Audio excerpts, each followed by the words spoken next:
I recently upgraded to the iPhone 16 Pro Max from my iPhone 15 Pro Max. And I know what you're thinking, that's barely an upgrade. But for those of you who are thinking of upgrading as well, this video is to show you what a real day in my life looks like with the newest iPhone while testing the performance, camera, and battery life. And to see how different it is from my 15 Pro Max.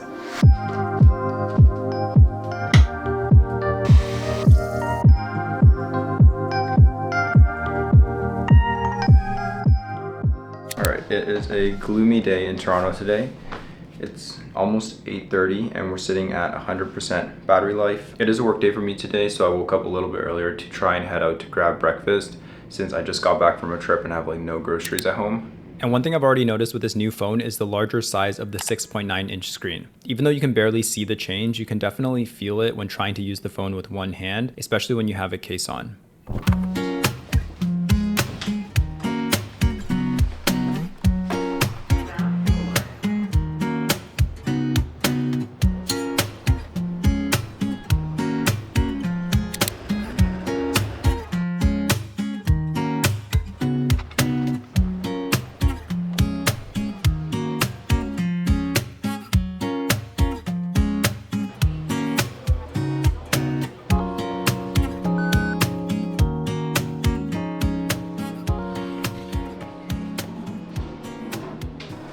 Alright, I couldn't find a new place to try, so I came back to Columbus Cafe because I really like the breakfast sandwiches here.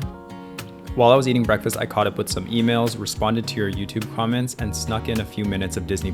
I only watch content on my phone when I'm on the go, and this display is amazing for that. You get the same Super Retina XDR screen as the 15 Pro Max, but even bigger now at 6.9 inches, plus the thinner bezels should make it look a bit more immersive. And before you ask, the case I'm using is from CASETiFY, the sponsor of today's video. I love how I can easily just set the phone down at an incline when I'm sitting down like this, but more on CASETiFY later.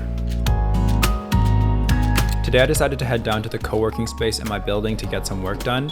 If you're new here, I work full-time at a startup, but my job is fully remote, so sometimes I want a change of scenery, and my building happens to have one of these co-working rooms. But it is 9:45 a.m. now and the battery is sitting at around 87%. It was drained a bit from all the music, videos, and social media this morning, but I probably won't be on my phone as much for the next few hours while working.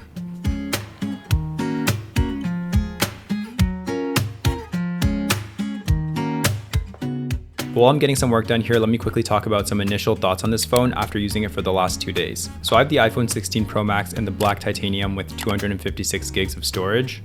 I would prefer more storage, but I already pay for cloud storage for all my photos, and I do switch my phone quite often. But I've always used a white iPhone since the iPhone 5S, and this year I decided to go for the black titanium because it looks so good in the product photos, and it did not disappoint because just look at that.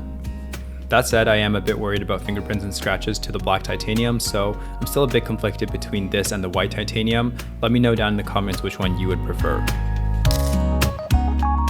Alright, so you're probably seeing in this video that my day-to-day working life isn't always that exciting. I'm mostly just heads down getting work done on my laptop like any typical office job, except I'm working remotely. But this is what the desk setup looks like today on the main camera shooting at 4K 24 FPS. A lot of you ask why I shoot on 24 FPS, and it's because it's considered the cinematic standard with a natural motion blur, but it's also what I shoot all my YouTube videos on. But yeah, video on the new iPhone is just as smooth as you'd expect, and it handles zooming and switching between the lenses quite well. Plus the dynamic range, as you can see here, is really impressive. Hey John, how are you? I did have a few calls to take today and I'm joining in on some of them through my phone, so that's going to be the main battery draining activity throughout the morning and into noon. It was great. Yeah, pretty good week.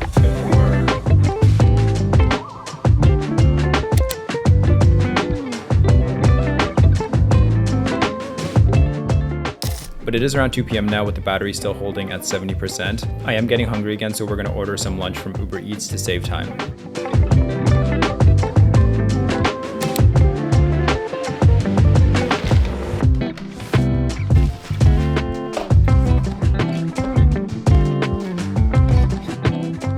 Of course, I try and sneak in some show watching time during my lunch, but then work comes up, so I'm back to finishing lunch at work.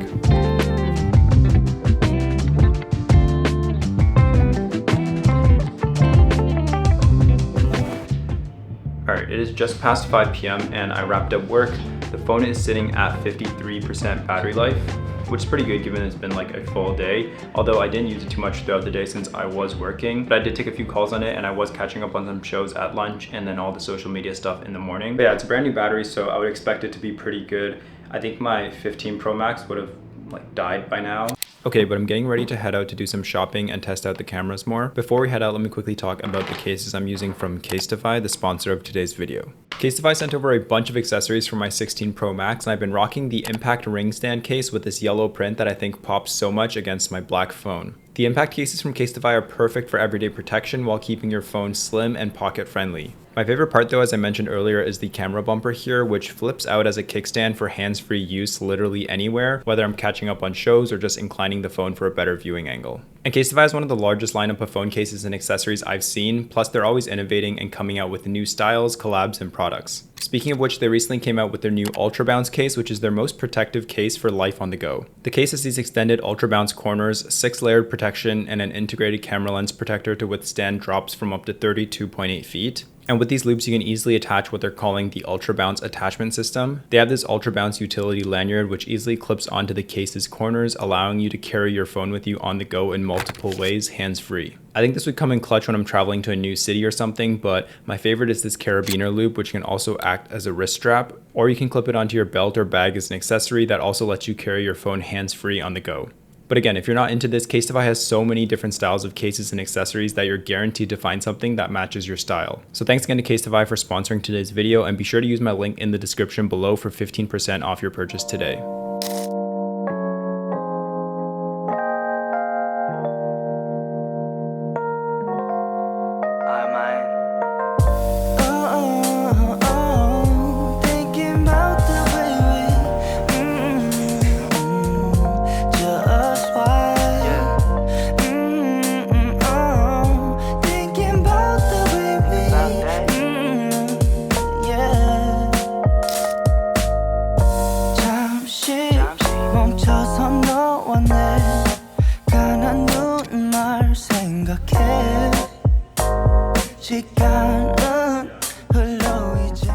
Okay, so we're just doing some shopping and walking around the city, and I thought being in these different environments would be a great chance to test out the new Fusion camera on the 16 Pro Max.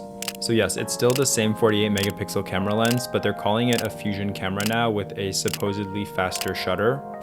In real world use though, it's really hard for me to tell a quality difference from these pictures. And even on the 2x zoom where everyone says you can notice the difference, it's only when you zoom all the way in.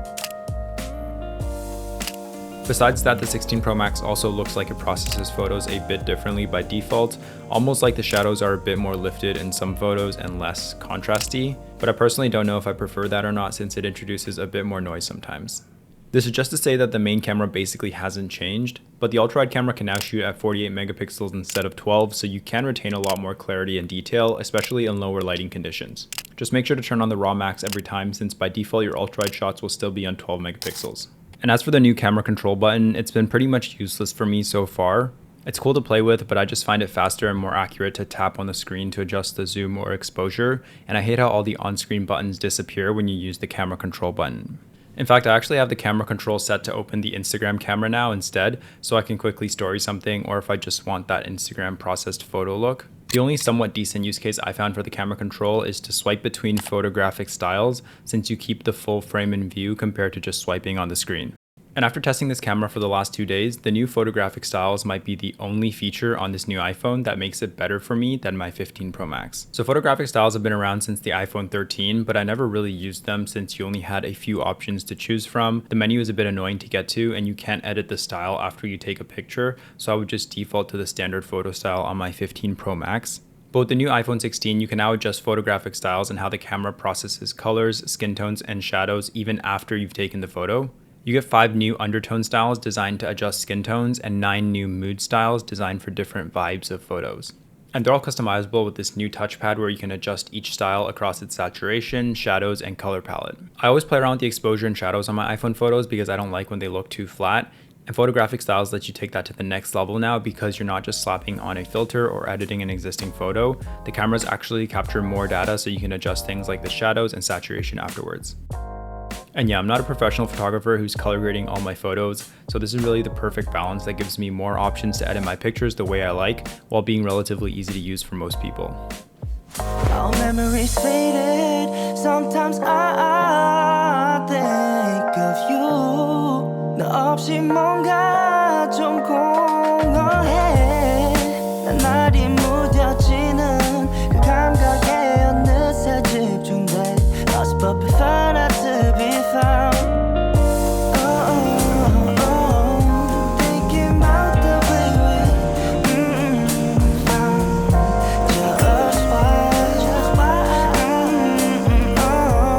Thinking about the way we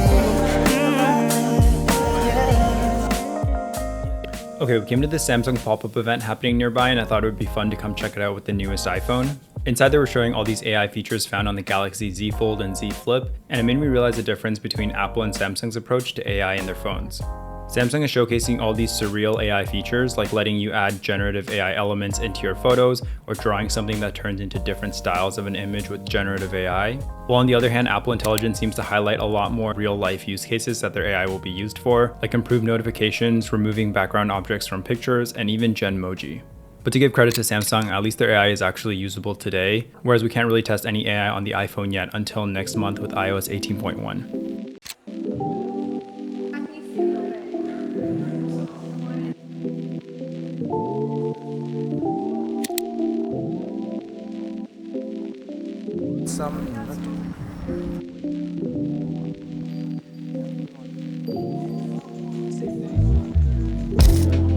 따끔한 기운에 고개를 들어 너와의 한 추억을 마주했고 급류에 휩쓸려 본질을 알지 못해 아무렇게 우릴 덮어 나지막한 목소리로 부끄러이 인사하며. Alright, just got back to the apartment. It is 9:25 p.m. and the battery is sitting at 15%, which is actually pretty good if you consider we've been up for over 12 hours. It's been a pretty long day already, but I am heading out to a bar to catch up with some friends. But I think I'm gonna need to bring this portable battery pack because the phone battery probably won't last. But before we head out, let's quickly talk about performance. So you get the new A18 Pro chip in here, which Apple claims is 15 to 20% faster than last year's A17 Pro, but we all know those numbers are not making any difference in real-world use. And I haven't felt any difference in my day-to-day tasks, especially since Apple Intelligence isn't available yet to test. Running most games I play on both phones feels pretty much identical, although there is a new game mode in iOS 18 that claims to minimize background activity for higher sustained performance, and the slightly larger screen is quite nice for gaming sessions.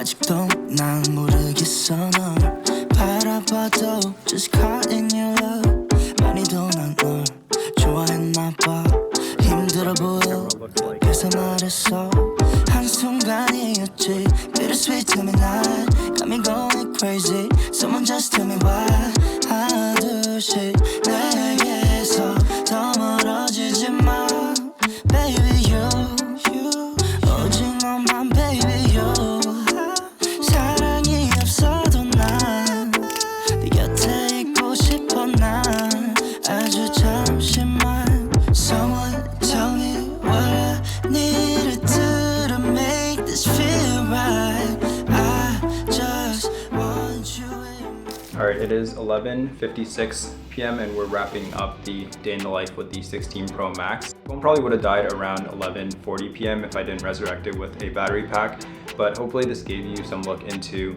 what a busier but day in the life looks like with the 16 Pro Max. As you can probably tell, there's not much of a difference compared to my 15 Pro Max, and it's probably the most incremental change I've ever felt switching to a new iPhone. But there are some promising changes with the 16 Pro, like the photographic styles and of course Apple Intelligence when that's eventually pushed out. But I'm gonna keep using this phone as my daily driver and hopefully make a longer term review after a few more months of use. So make sure you're subscribed to not miss out on that and other future content. But yeah, let me know what you guys think about the 16 Pro Max, whether I should keep this color or return it for the white. And I'll see you guys very soon in the next video. 아직도 난 모르겠어 널 바라봐도 just caught in your